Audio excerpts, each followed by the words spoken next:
The Vallani Trade Union had ruled peacefully for over 3,000 years. Their worlds were gardens of crystal cities and floating farms. Children played in parks while their parents worked in harmony. War was something they read about in ancient history books, not something they ever expected to face. That changed when the Ravagers came from the dark space between galaxies. Commander Thekare stood on the observation deck of the Vallani Defense Station, watching his homeworld through tired eyes. His 3 eyes, once bright blue like summer skies, now looked dull and gray. He had not slept in 4 days. How could he sleep when entire worlds were dying? The first attack came without warning. The Kepler colonies, home to 17 billion Vallani, simply vanished from all communications. When the rescue ships arrived, they found nothing but empty space where 3 beautiful worlds used to orbit their sun. Not even debris remained. The Ravagers had eaten everything, down to the last grain of sand. The second wave hit the mining worlds of Sector 7. The Vallani military tried to fight back with their defensive ships. These vessels were designed to stop pirates and smugglers, not face an enemy that could consume entire planets. The defense fleet lasted exactly 47 minutes before being devoured along with the worlds they tried to protect. By the third attack, panic spread across Vallani space like wildfire. Families packed their belongings and fled toward the core worlds. Ships carrying millions of refugees clogged the hyperspace routes. The peaceful trade networks that had connected the Vallani civilization for millennia began to collapse under the weight of fear. Commander Thekare walked through the corridors of the defense station, past rooms filled with exhausted officers trying to coordinate evacuations. Young cadets who had joined the service thinking they would patrol trade routes now stared at tactical displays showing the advancing Ravager swarms. Some were crying. Others sat in stunned silence. In the communication center, dozens of operators sent desperate messages across the galaxy. They pleaded with the Galactic Council for military aid. They begged neighboring species to send warships. They offered trade agreements and technology exchanges to anyone who would help. The responses were always the same, polite refusals and expressions of sympathy, followed by closed borders and increased security patrols. Everyone knew about the Ravagers. They were the nightmare that civilized species whispered about in dark corners of space stations. Ancient records spoke of entire sectors going silent, consumed by creatures that existed only to feed and reproduce.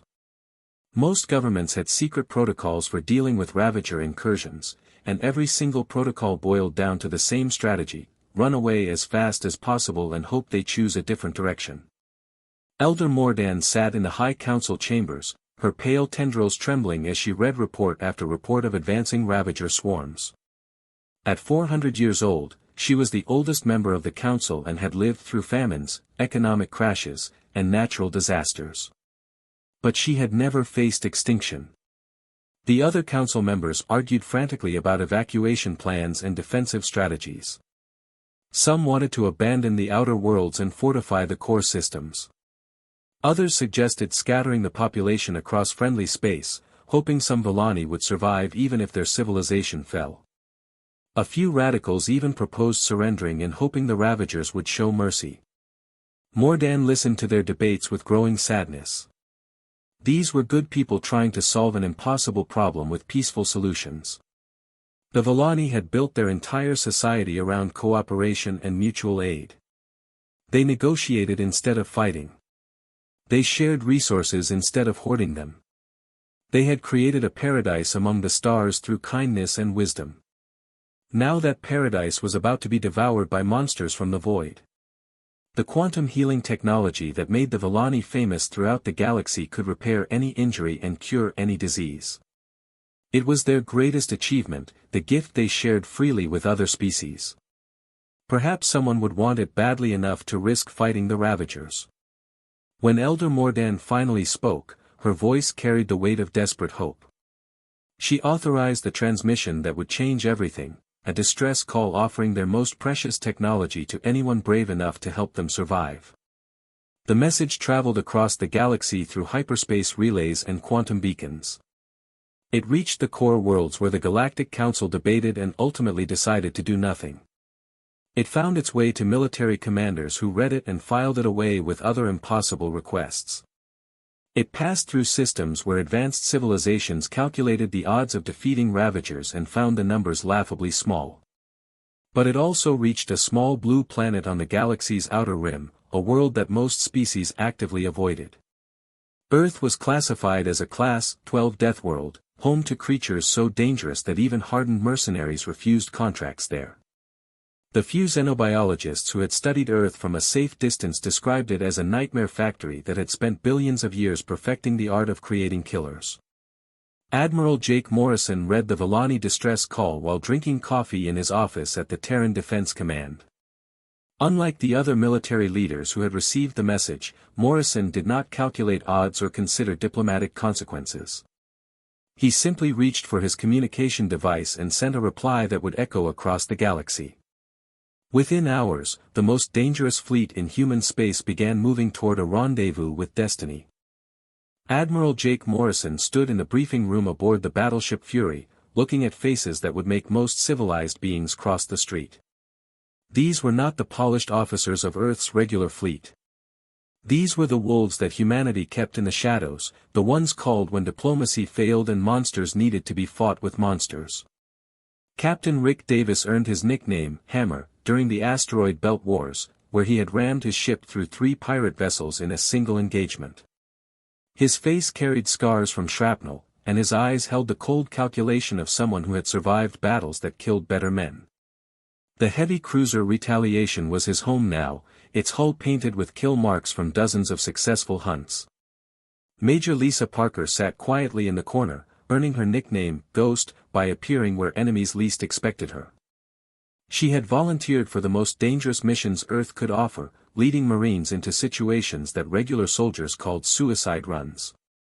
Her assault ships were crewed by volunteers from Earth's worst neighborhoods and toughest military units.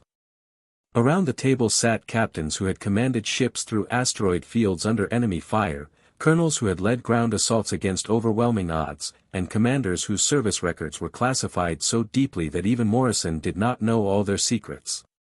Each had volunteered for this mission knowing they might never see Earth again. Morrison activated the holographic display showing the Ravager threat. The crystalline creatures moved through space like locusts, consuming everything in their path. Entire star systems had vanished into their endless hunger, leaving only empty void where civilizations once thrived. These were not ordinary predators. Intelligence reports described creatures that shared a collective mind, communicating through quantum frequencies that allowed instant coordination across vast distances. They reproduced by consuming organic matter and converting it into more of their kind. A single Ravager could become 1,000 if given enough food, and they had just consumed 17 billion Villani civilians. The assembled commanders studied the tactical data with the focused attention of apex predators examining their prey. They asked questions that revealed their unique perspective on warfare. While civilized species wondered about Ravager shield frequencies and weapon ranges, the humans wanted to know about weaknesses, fears, and vulnerabilities. Captain Davis leaned forward, his scarred hands tracing movement patterns on the holographic display. He had grown up in the tunnels beneath New Detroit, where survival meant understanding how predators thought and moved. The Ravagers reminded him of the swarm rats that infested the lower levels, creatures that attacked in overwhelming numbers but panicked when separated from the pack. Major Parker studied breeding cycle information with the intensity of someone planning an extermination campaign. She had cleared alien infestations from frontier colonies, turning pest control into an art form. Her questions focused on reproduction rates, command structures, and the psychological impact of losing key individuals in the swarm hierarchy. The other commanders contributed their own expertise, drawing from experiences fighting pirates in the Outer Rim, hunting rebel cells in the core systems, and surviving combat on worlds where everything wanted to kill them. Each brought lessons learned in places where mercy was weakness and hesitation meant death. As the human fleet prepared for departure, word spread through Earth's military networks. This was not a rescue mission or peacekeeping operation. This was a hunting expedition, and every predator in the Sol system wanted to be part of it. Volunteers flooded recruitment stations, many with criminal records that would normally disqualify them from service. The ships themselves reflected their crew's nature. The Fury bore scars from ramming attacks and close-range firefights. Its hull was painted with kill marks and unit insignia that told stories of battles won through superior aggression. The Retaliation looked like something built in a shipyard that had never heard of safety regulations, bristling with weapons that violated several interstellar treaties. Supporting vessels carried names like Vengeance, Predator, and Nightmare. Their crews had painted shark teeth on their hulls and decorated their ships with trophies from previous campaigns. These were not the clean, efficient warships of civilized navies. These were instruments of calculated violence, designed by a species that had spent millions of years perfecting the art of killing. When the fleet jumped into hyperspace, the Volani monitoring stations tracked their progress with growing unease. Long-range sensors revealed ship designs unlike anything in their databases. The energy signatures suggested weapons that operated on principles their scientists did not understand. Most disturbing were the communication intercepts, fragments of human conversations that spoke of the coming fight with anticipation rather than dread. The peaceful Volani had summoned help from across the galaxy and received only polite refusals. Now something was coming from the edge of known space, something that other civilizations feared more than they feared the Ravagers themselves. The creatures that had consumed worlds and devoured entire species were about to meet the apex predators of a Class 12 Deathworld. And those predators were coming to hunt. The Volani homeworld of Thesha Prime hung in space like a jewel, its crystal cities reflecting the light of twin suns. But that beauty was about to be destroyed. Massive Ravager swarms moved through the outer system like a dark tide, their crystalline forms glinting as they prepared for the final feast. The creatures had already consumed the mining stations and orbital platforms, growing larger with each meal. Commander Thekare stood on the bridge of the Volani flagship, watching his people's evacuation ships flee toward the hyperspace jump points. His defense fleet was pitifully small compared to the approaching nightmare. 12 light cruisers and a handful of patrol boats against millions of creatures that had devoured entire star systems. The Ravagers moved with terrifying coordination, their hive mind allowing perfect tactical unity. They formed attack formations that stretched across thousands of kilometers, each creature knowing exactly where it needed to be without any visible communication. The few times Volani forces had engaged them, the crystalline predators had adapted their tactics within minutes, learning from every exchange. Suddenly, space twisted as something massive tore through hyperspace near the planet's outer moon. Emergency alarms screamed across Volani ships as unknown vessels materialized from the quantum foam. The newcomers were unlike anything in their databases, scarred, angular warships that looked more like weapons than transportation. Admiral Morrison's voice cut through the chaos with calm authority. The human transmission was broadcast on all frequencies, reaching every Volani vessel in the system. There was no negotiation, no request for permission to engage. Earth's representative simply informed them that the cavalry had arrived and they should get out of the way. The Volani crews watched in stunned silence as the human fleet moved into attack formation. These ships did not maintain the careful distances that civilized warfare demanded. Instead, they closed ranks like a pack of predators preparing to bring down prey much larger than themselves. Captain Rick Davis pushed his engines beyond safe limits, diving his heavy cruiser directly into the largest Ravager cluster. The crystalline creatures tried to scatter, but the Retaliation was already among them, firing weapons that the Volani had never seen before. Instead of the clean energy beams that civilized species preferred, the humans used projectile weapons that tore through Ravager carapaces and scattered crystalline fragments across space. But the most disturbing part was not the weapons themselves. It was the frequency broadcast that accompanied the attack. The humans had somehow discovered sounds that triggered fear responses in creatures that supposedly felt no emotion. The Ravager swarm, which had moved with perfect coordination moments before, began to break apart as individual creatures tried to escape the terrifying noise. Major Lisa Parker's assault ships moved through the chaos like sharks sensing blood in the water. Her Marines had prepared for boarding actions, but not in the way that civilized soldiers understood the term.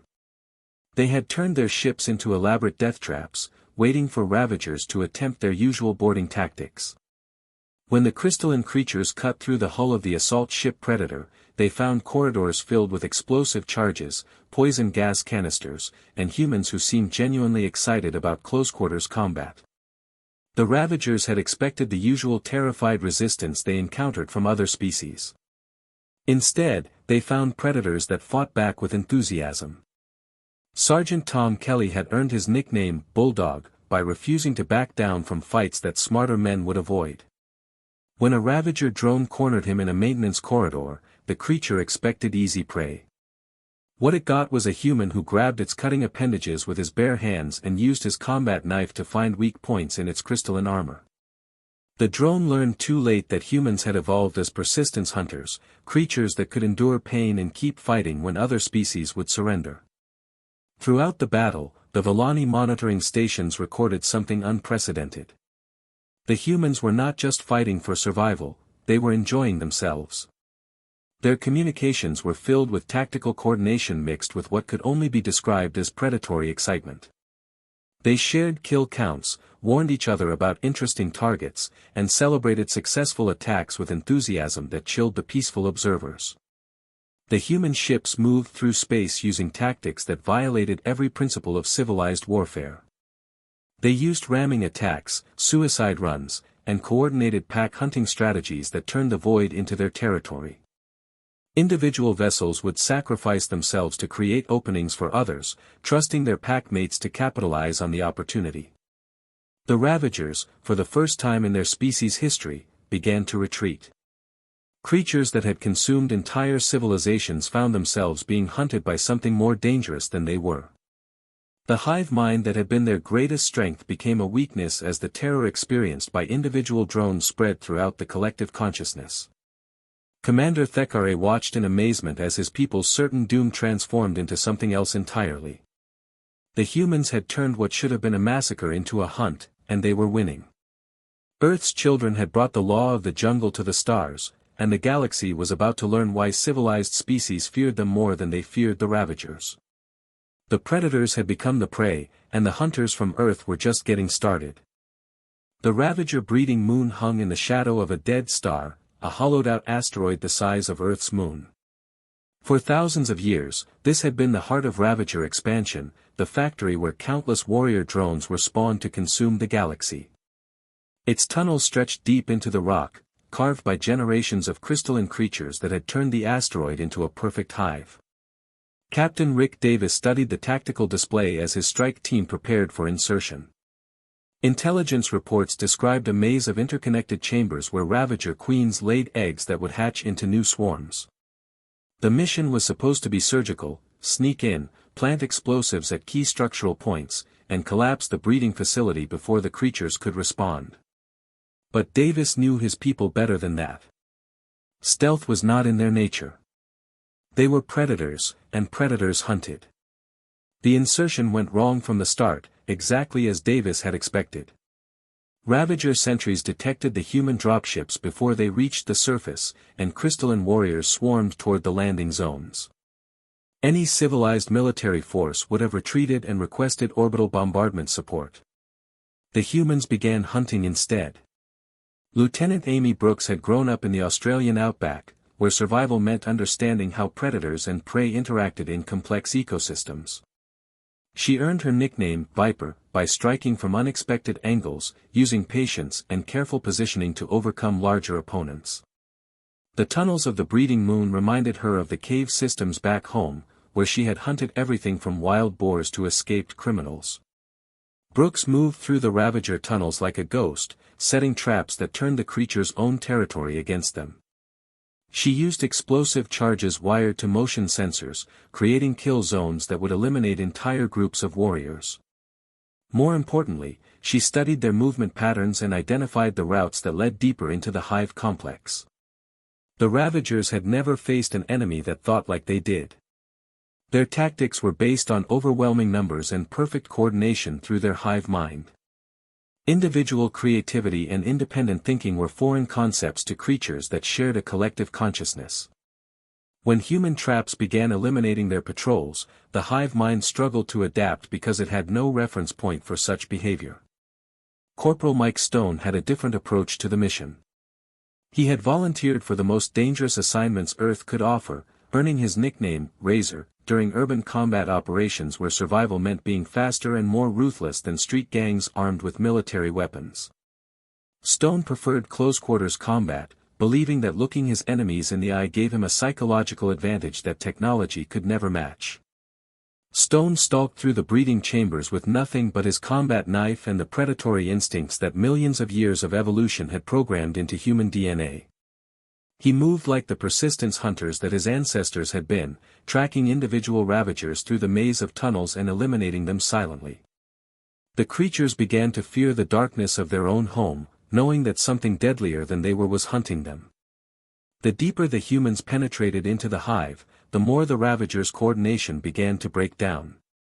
Their hive mind, which had been their greatest advantage for millennia, became a liability as the terror experienced by individual drones spread through their collective consciousness. Creatures that had never known fear began to panic, making mistakes that allowed the human hunters to eliminate entire groups. Admiral Morrison led the main assault force toward the deepest chambers where intelligence indicated the primary queen resided. The tunnels grew larger as they descended, carved by creatures the size of battleships. Crystalline formations lined the walls, pulsing with bioluminescent light that created an alien cathedral of living rock. The queen's chamber was vast beyond imagination, a hollow space at the asteroid's heart where generations of ravagers had been spawned. She was ancient beyond measure, larger than most human warships, her crystalline carapace scarred by countless battles. Her mind contained the memories of every world her children had consumed, every species they had driven to extinction. She had faced the desperate last stands of dying civilizations. She had watched entire fleets sacrifice themselves in futile attempts to stop her broods. She had seen courage and cowardice, genius and stupidity, hope and despair. But she had never encountered anything like the creatures now standing before her. Morrison approached the dying queen without fear, his weapon lowered but ready. Around the chamber, his forces methodically destroyed the egg clusters that would have become the next generation of world eaters. The ancient creature tried to speak through quantum frequencies, attempting to negotiate or threaten or understand what was happening to her. The Admiral's response was simple and final. He explained that the Ravagers had made a fatal error in judgment. They had attacked beings that the humans considered friends, and humanity did not tolerate threats to their allies. The Queen's confusion was complete. She had conquered galaxies by being the apex predator, only to discover that something even more dangerous existed. Above them, human ships filled the void around the breeding moon, their communications arrays broadcasting sounds that no civilized species would recognize as music. These were war songs from humanity's tribal past, rhythms that had accompanied hunters on their greatest expeditions. The Villani monitoring crews listened to the alien melodies and wondered what kind of beings they had summoned from the edge of known space. The breeding moon that had spawned terror across the galaxy for thousands of years became silent as Earth's children finished their hunt. The Ravagers had finally met something more dangerous than themselves, and the galaxy would never be the same. The silence that followed the Queen's death was unlike anything the galaxy had experienced in thousands of years. Across dozens of star systems, Ravager swarms simply stopped moving. The hive mind that had coordinated billions of creatures collapsed instantly, leaving individual drones floating aimlessly in space. Without their collective consciousness, the crystalline predators became nothing more than confused animals, easily picked off by cleanup crews. Commander Thekare stood on his flagship's observation deck, watching human ships methodically eliminate the remaining Ravager stragglers around Thesha Prime. The creatures that had seemed unstoppable just days ago now fled at the first sign of human vessels. Word of the Queen's death had spread through their broken hive mind, carrying with it a new emotion that Ravagers had never experienced before, terror. The Villani homeworld was safe, but the cost of that safety was about to become clear. Admiral Morrison arrived at the Villani capital aboard a shuttle that looked more like a weapon than a diplomatic transport. His honor guard consisted of Marines who had just finished hunting Ravagers through asteroid tunnels, still carrying the scent of battle and the cold satisfaction of predators who had eliminated a threat to their pack. The High Council chamber had been hastily prepared for this meeting.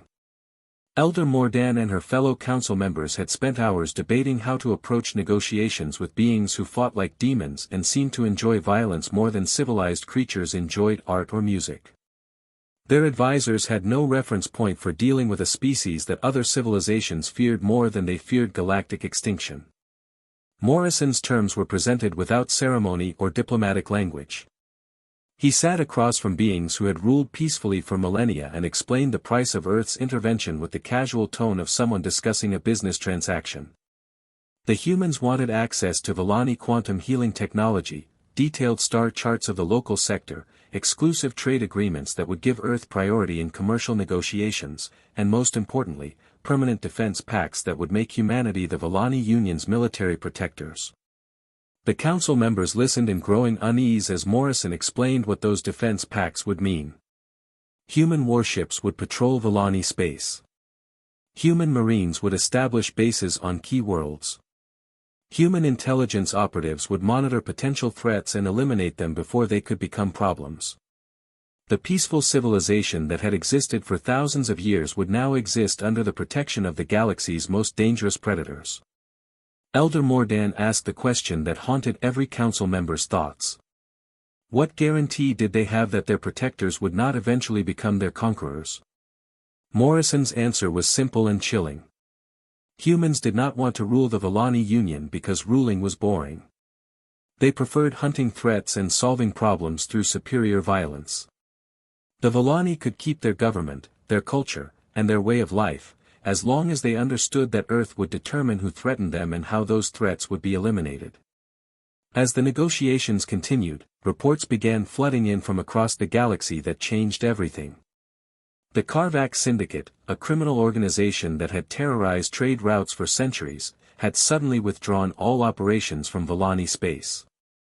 The Torvan Empire, which had been planning to annex several Villani border worlds, announced that they were redirecting their expansion efforts toward less complicated targets. Pirate fleets that had operated freely in the region were either fleeing to distant sectors or simply disappearing entirely. The mere mention of human involvement was spreading terror through the galactic underworld. Stories of the Ravager extermination had grown in the telling, becoming legends that described Earth's warriors as unstoppable killing machines who hunted for pleasure and never showed mercy to their enemies. Criminal bosses who had built their reputations on fearlessness were suddenly very interested in finding legitimate business opportunities far from human space. Intelligence reports revealed the scope of the change. The Bloodclaw Raiders, who had never retreated from a fight in their thousand-year history, had disbanded their fleets rather than risk encountering human warships. The Void Stalkers, assassins who charged premium prices for eliminating protected targets, were refusing any contracts that might bring them into contact with Earth's military. Even the Devourer cult, religious fanatics who welcomed death in battle, had declared human space to be cursed and forbidden their followers from entering it. The galaxy's power structure was shifting in real time.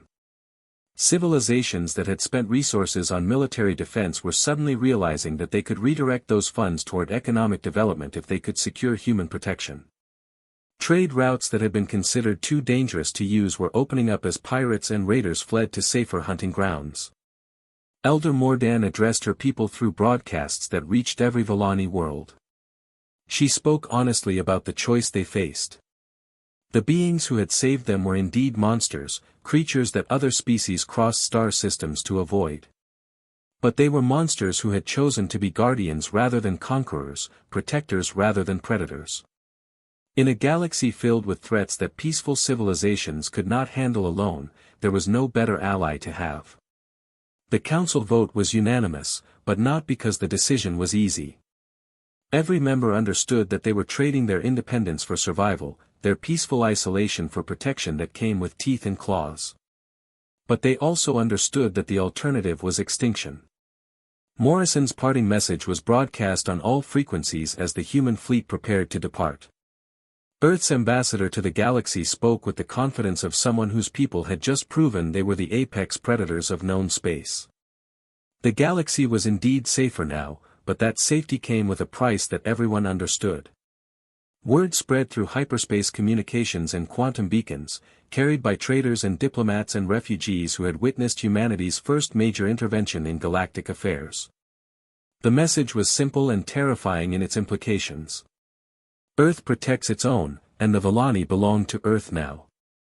The age of human expansion had begun, not through conquest but through protection. And across the galaxy, civilizations began to wonder if they wanted to be humanity's friends or if they could afford to be anything else.